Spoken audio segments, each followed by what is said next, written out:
We,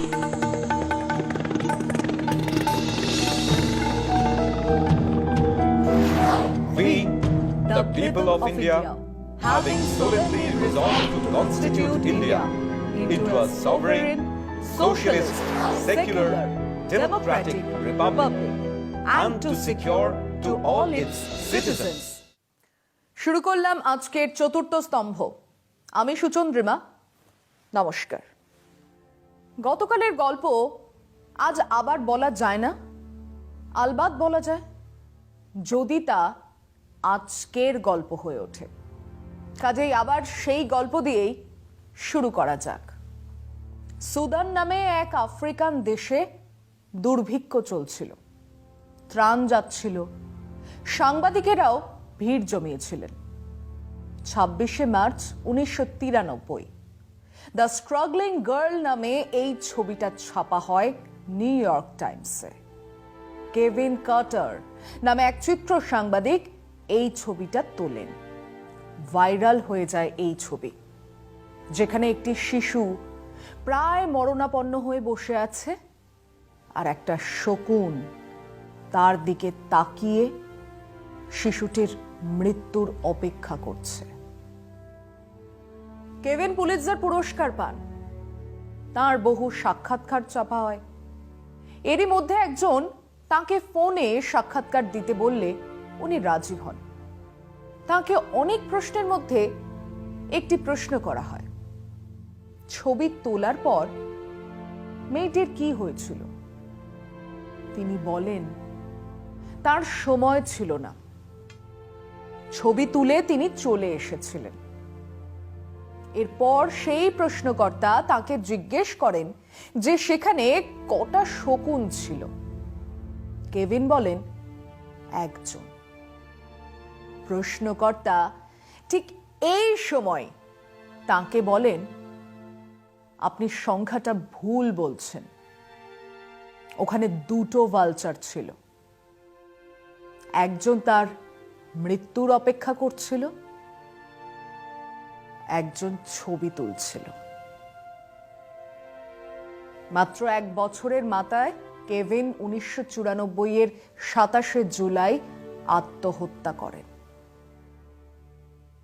শকুন ঘুরছে সারা দেশময়। খবরের কাগজ, বিভিন্ন মিডিয়া জানাচ্ছে অমিত শাহ, বিজেপি 144 কোটি টাকা খরচ করে প্রচার শুরু করলেন বিহারে। সামনেই বিহার নির্বাচন হওয়ার কথা বছরের শেষের নভেম্বরে। কাজেই বলা বাহুল্য যে এই নির্বাচনকে সামনে রেখেই মহড়া সাজানো হয়ে গেল। 72,000 এলইডি স্ক্রিন বিলি করা হলো। মাথায় রাখুন, বিহারে 72,725টা বুথ আছে। হিসেবটা সেখানে। এই এলইডি স্ক্রিন কিন্তু কাজ করবে নির্বাচনে, অথচ তার হিসেব ধরা হবে না নির্বাচনী খরচে। বলা হবে এ তো জুন মাসের খরচ, তখন নির্বাচন কোথায়? আসুন তাহলে একটু বিশদে বোঝা যাক এই ভার্চুয়াল র্যালিটা কি রকম বিষয়। নেতা ভাষণ দেবেন দিল্লিতে বসে, প্রতিটা বুথে বড় এলইডি স্ক্রিন লাগানো থাকবে। আপনি যেমন টিভি দেখেন তেমনই দেখতে পারবেন এই বক্তৃতা। এলইডি যেখানে বসানো আছে সেখানে না যেতে পারলে আপনি মোবাইলে দেখতে পারেন। শোনা গেছে প্রচুর মোবাইলও বিলি করা হয়েছে, এবং বক্তৃতা শেষ হয়ে গেলেও তা নেটে থাকবে, সেটাও দেখে নিতে পারেন। এই হলো ভার্চুয়াল র্যালি, বিহার জনসংবাদ। খরচ কোথায়? বিরাট খরচ এলইডি স্ক্রিনে, বিশাল খরচ ট্রান্সমিশনে, খরচ ফ্রি মোবাইল বিলিতে, খরচ এলইডি স্ক্রিন পর্যন্ত মানুষজনকে আনতে। বিজেপি কোথায় কোথায় এই ভার্চুয়াল র্যালির পরিকল্পনা নিচ্ছে? বিহারে আর বাংলায়। খুব পরিষ্কার বিজেপির নজর মাছের চোখের দিকে, নির্বাচনের দিকে। তাকে আবার বিহারের নির্বাচনে জিততে হবে, তাকে বাংলায় নির্বাচনে জিততে হবে। শকুন উঠছে কখন? যখন প্রতিদিন 10,000-এর বেশি মানুষ করোনা সংক্রমণে অসুস্থ হচ্ছেন, যখন বেহিসেবি লকডাউনের ফলে অর্থনীতির গোষ্ঠীর ষষ্ঠী পুজো সারা হয়ে গিয়েছে। শকুন উঠছে এবং বিজেপির এসব ব্যাপারে কোনো ঢাক ঢাক গুড়গুড় নেই। মধ্যপ্রদেশে করোনা ছড়াচ্ছে, ওনারা তখন এমএলএ কিনছেন, দাম চড়াচ্ছেন।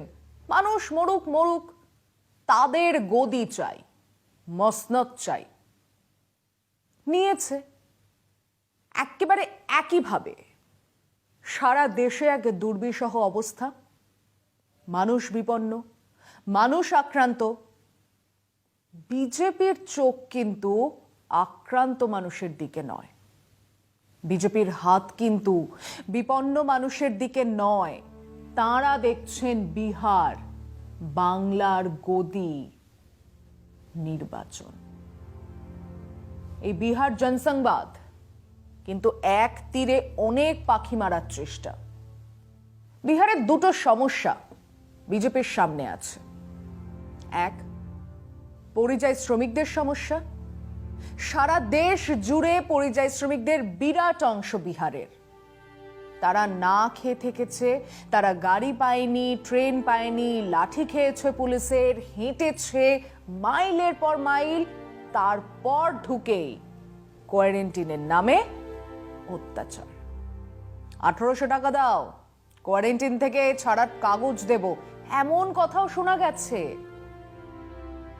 মানুষের বিরাট অংশের ক্ষোভ দেখা যাচ্ছে।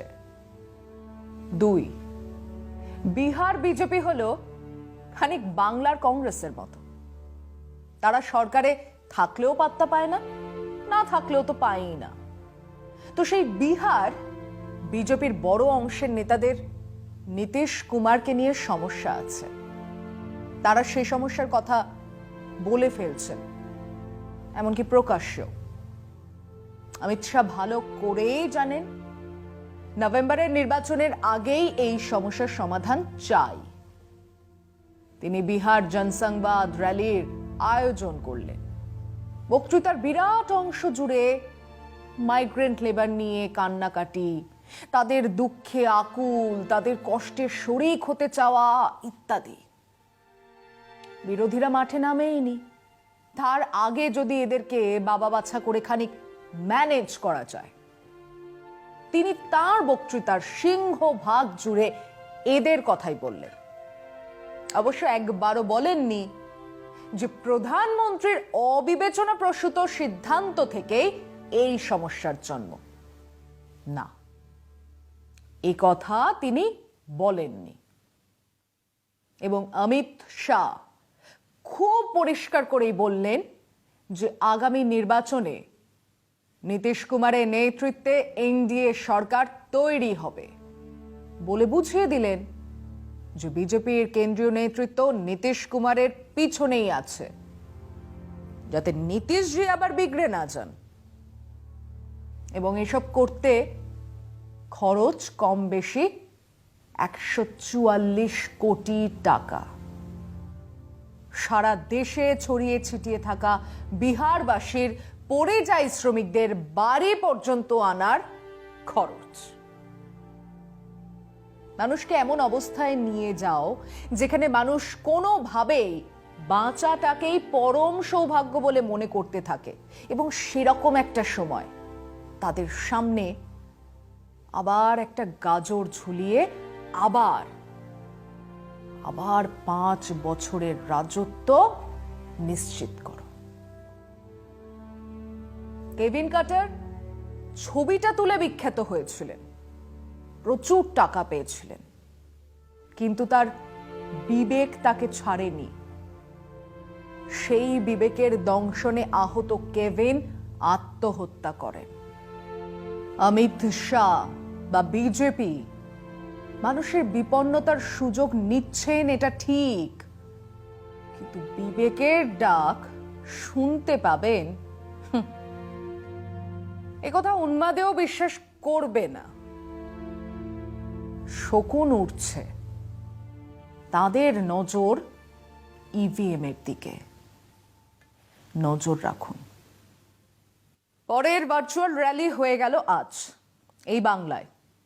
লক্ষ্য একটাই, বাংলার মসনদ।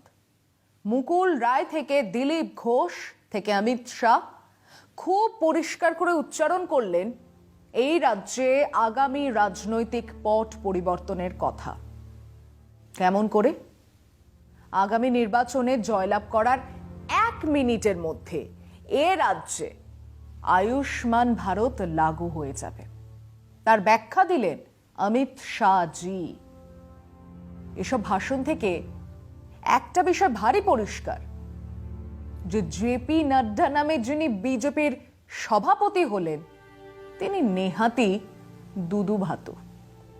যা বলার, যা করার অমিত শাহই করবেন।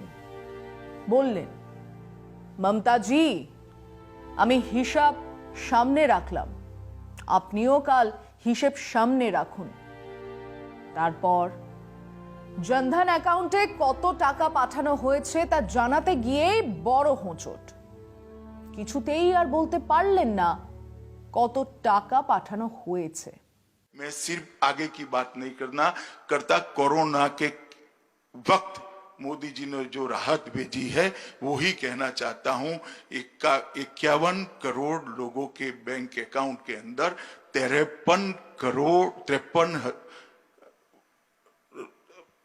करोड़ों रुपया मोदी जी ने सीधा डीबीटी के माध्यम से पहुंचाने का काम किया है।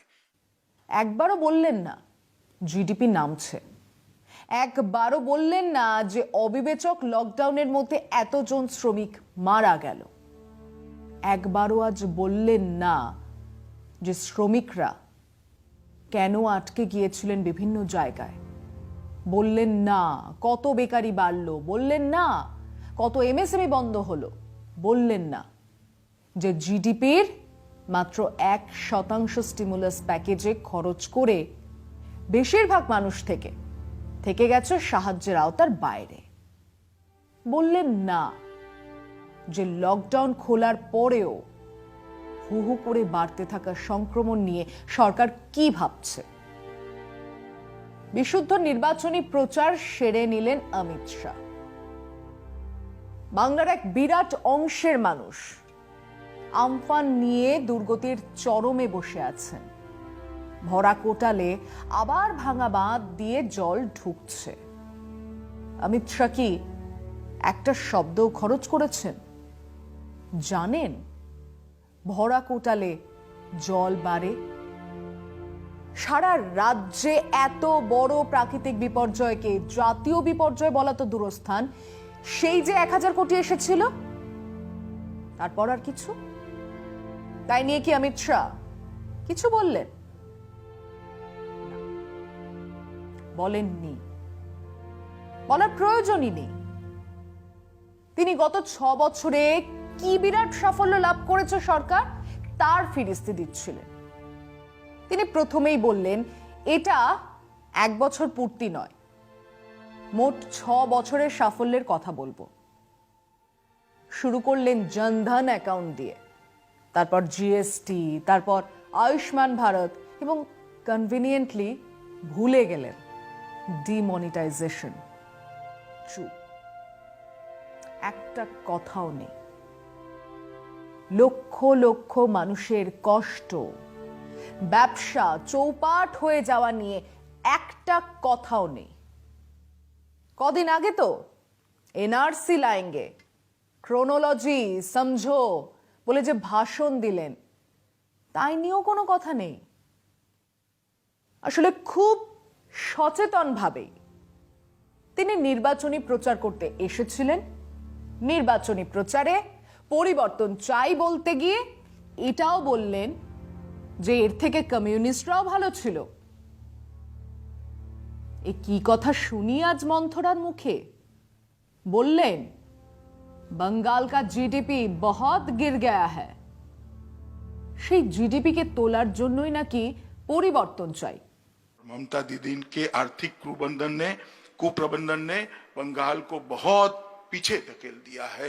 बंगाल जो सबसे बड़ा जीडीपी का कंट्रीब्यूटर होता था, वो आज बहुत पीछे पड़ गया है। बंगाल को आगे ले जाने के लिए सत्ता परिवर्तन की जरूरत है। এদিকে মুশকিল হলো দেশের সবকটা রাজ্যের মধ্যে বাংলার জিডিপি গ্রোথ সব থেকে বেশি। 2018-19-এ সেটা 12.58। গুজরাট, মোটা ভাইয়ের বাড়ি, সেই রাজ্য 14 নম্বরে আছে। 2019-20-তে বাংলার জিডিপি 14.6%, এবং এই হিসেব মমতা বন্দ্যোপাধ্যায় নয়, হিসেব কেন্দ্র সরকারের।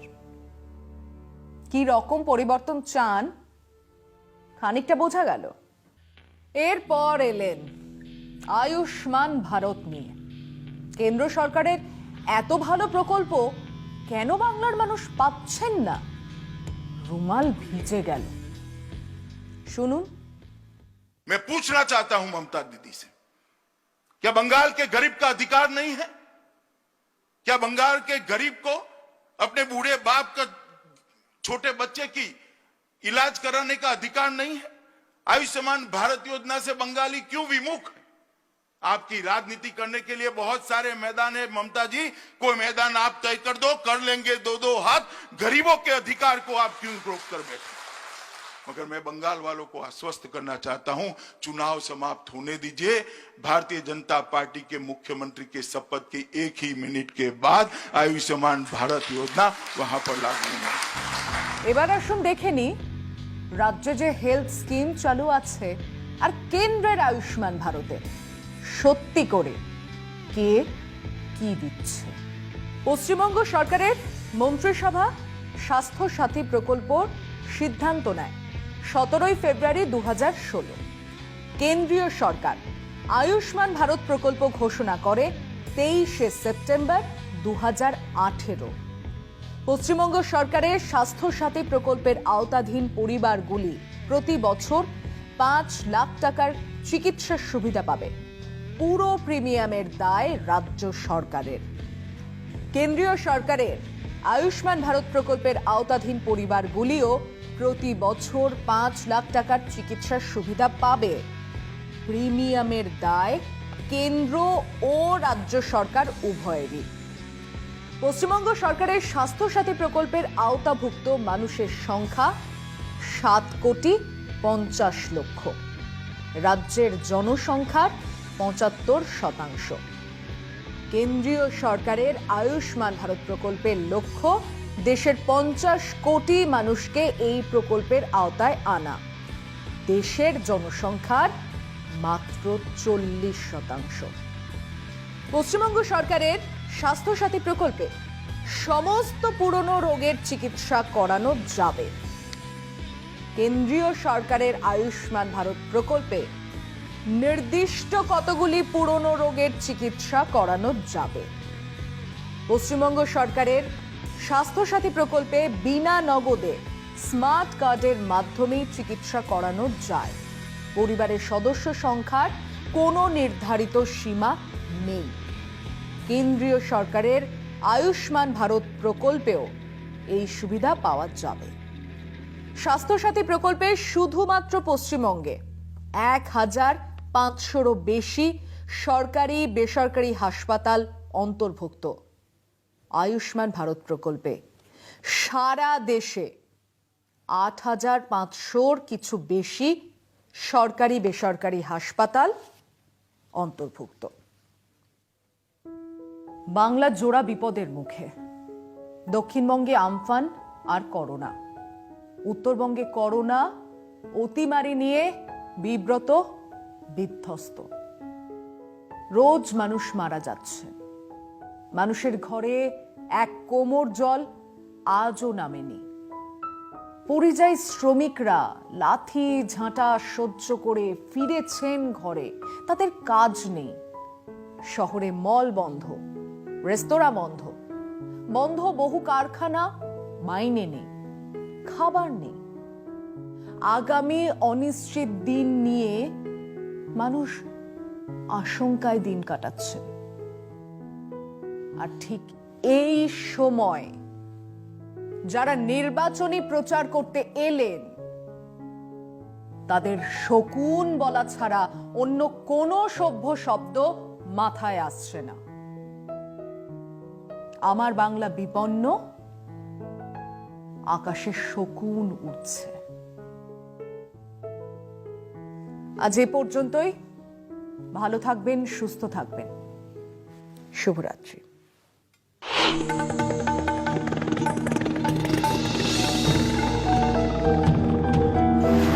We, the people of India, having solemnly resolved to constitute India into a sovereign, socialist, secular, democratic republic, and to secure to all its citizens